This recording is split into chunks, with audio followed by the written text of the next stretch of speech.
낯선 지역에 갔을 때 식당 선택이 고민이라면 오래된 기사식당을 찾아보라는 말이 있죠. 하루 종일 밖에서 식사를 해결할 일이 많은 택시 운전기사들이 인정했다면 기본 이상은 한다는 것인데요. 실제로 신빙성이 있는 말일까요? 코로나 사태가 시작된 이후 모범 방역 시스템으로 전 세계의 주목을 받고 한국은 사회적, 문화적 이슈로 끊임없이 전 세계의 중심에 서 있습니다. 또한 K푸드의 존재감은 확실히 더해지고 있죠. 아시아를 넘어 유럽과 미국까지 세계 곳곳에 한류의 인기가 계속되면서 한국의 문화와 음식을 즐기는 외국인들이 늘어가고 있는 것을 유튜브 영상을 통해서도 찾아볼 수 있는데요. 외국인들이 좋아할 만한 한국 음식인 불고기, 비빔밥, 갈비찜 등을 넘어 외국인들이 관심을 갖고 먹는 한식 메뉴의 폭은 예상외로 다양해지고 있습니다. 이에 따라 해외 언론들은 한국 음식과 문화에 관해서도 흥미로운 관점에서 집중 조명하고 있는데요. 자세한 내용 알아보겠습니다. 지난 8월 미국 5대 신문 중 하나인 LA 타임즈에서는 서울의 택시기사들이 먹는 곳에서 먹어라. 거기에는 진짜 삶과 풍미가 있다라는 제목의 기사에서 한국의 택시기사들과 기사식당에 대해서 집중 분석한 내용을 다뤘습니다. 사진에는 식당마다 가스가 연결된 불판을 놓고 김치와 불고기를 듬뿍 먹고 있다고 설명돼 있습니다. 그리고 한국에 살고 있는 우리가 한국의 기사식당에 대해 알고 있는 것보다 더 깊숙이 들어가 그 치열한 삶의 이야기들을 담담하게 미국인들에게 알려주고 있는데요. 서울에 있는 대부분의 식당들이 바쁜 점심 식사 시간을 보낸 후 저녁 식사를 준비하기 전 쉬는 시간.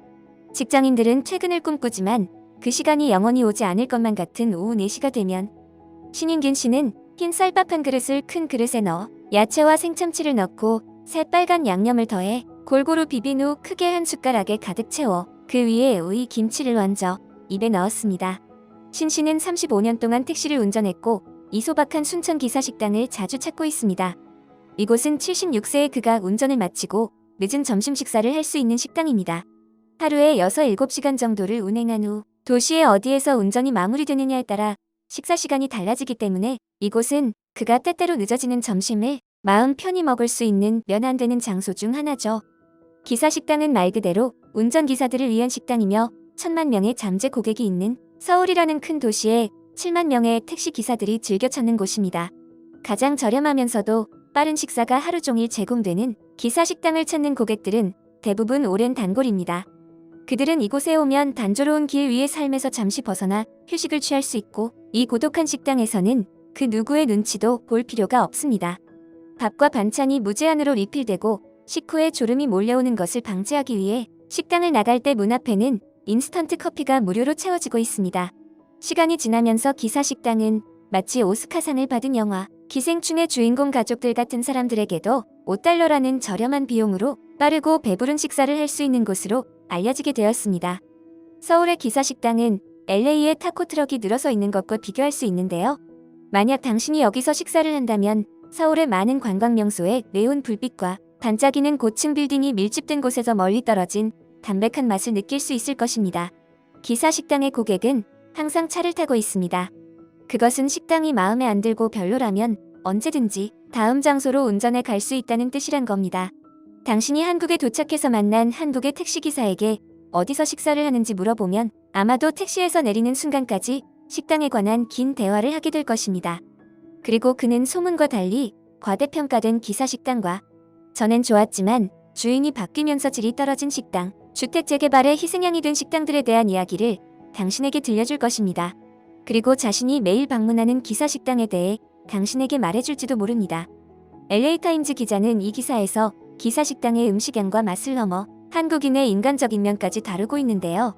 기사식당에서 매일 얼굴을 보는 어쩌면 가족보다 더 자주 가까이에서 안부를 묻는 한국인들만의 끈끈한 우정과 관계에 주목하고 있는 것이죠.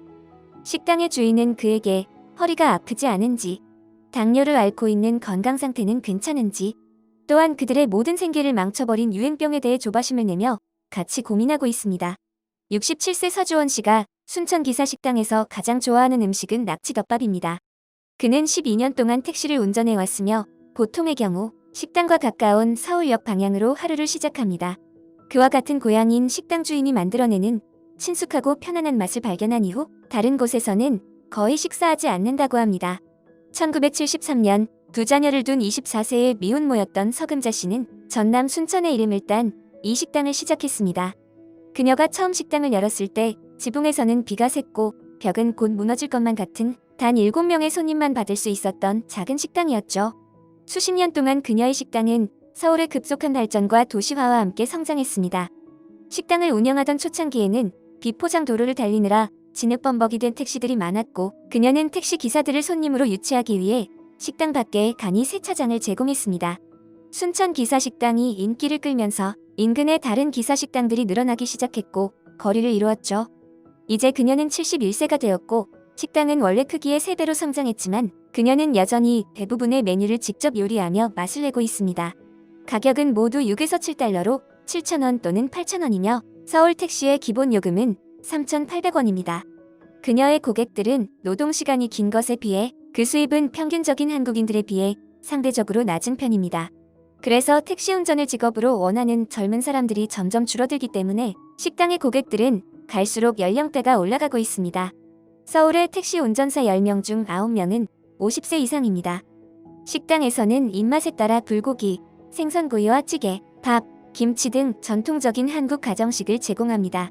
더 많은 고층 아파트를 만들기 위해 오래된 건물들이 끊임없이 철거되는 번화한 대도시 서울에서 기사식당은 임대료 인상과 급변하는 상황에 압도당하고 있습니다. 한국 음식을 미국 독자에게 소개하는 블로거 제이슨은 한국은 변화의 대명사다. 이 기사식당도 곧 사라질지도 모른다. 그래서 나는 정기적으로 이 기사식당을 찾는다고 말했습니다. 금요일 밤 박칠백 씨는 우성 기사식당에서 돼지 불고기를 먹은 후 밖에서 담배를 피우고 있습니다. 구겨진 흰색 바지를 입고 올백으로 잘 정돈된 머리에 번쩍이는 금색 손목시계를 찬 69세의 그는 12시간 근무를 하며 새벽 3시에 근무가 끝나는데요. 근무 시간 중 유일한 휴식을 보내면서 영업의 황금 시간대를 기다리고 있는 것입니다.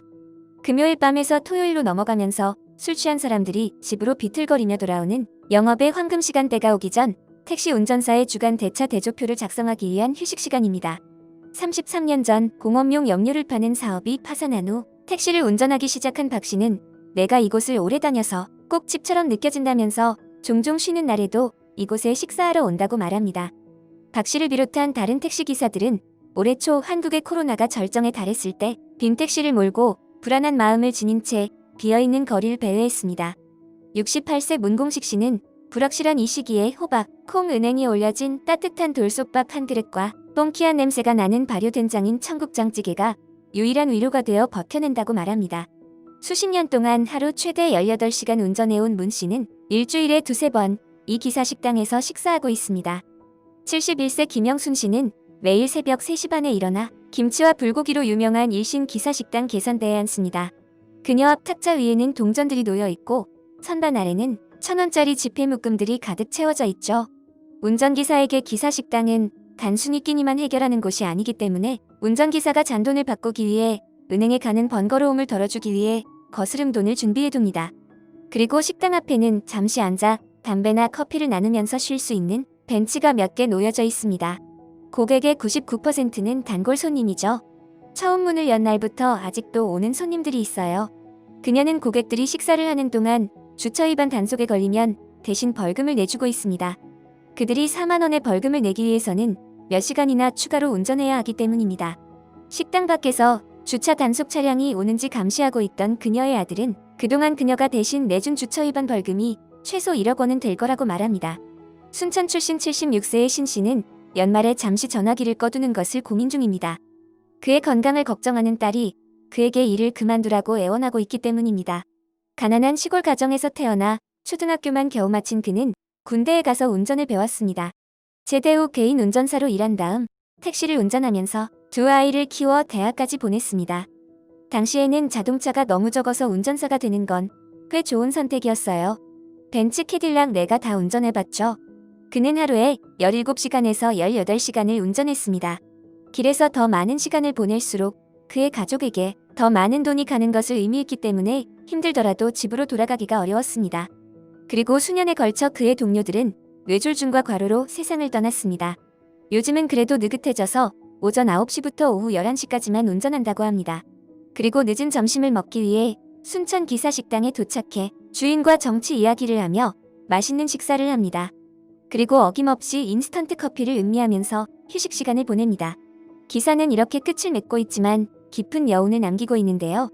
미국의 언론에서 한국의 화려하고 비싼 식당들을 제쳐두고 한국의 기사식당을 조명한 것은 한국이 이만큼 빠른 발전을 한 그 내면에 있는 부모 세대의 치열한 희생과 함께 오래된 기사식당과 손님들의 끈끈한 정을 미국인들에게 알려주고 싶었던 것은 아닐까요? 하루에 18시간을 혼자 좁은 의자에 앉아 치열하게 하루를 길이에서 보내는 기사님들을, 때를 놓쳐 늦게 먹는 한 끼를 위해 모든 영양소를 다 고려한 1인분을 차려내는 기사식당을, 힘든 시기에 가족을 책임지고 열심히 일하는 모든 사람들을 마음 담아 응원합니다. 여러분의 생각은 어떠신가요? 바쁘시겠지만 구독과 좋아요 부탁드립니다. 시청해주셔서 감사합니다.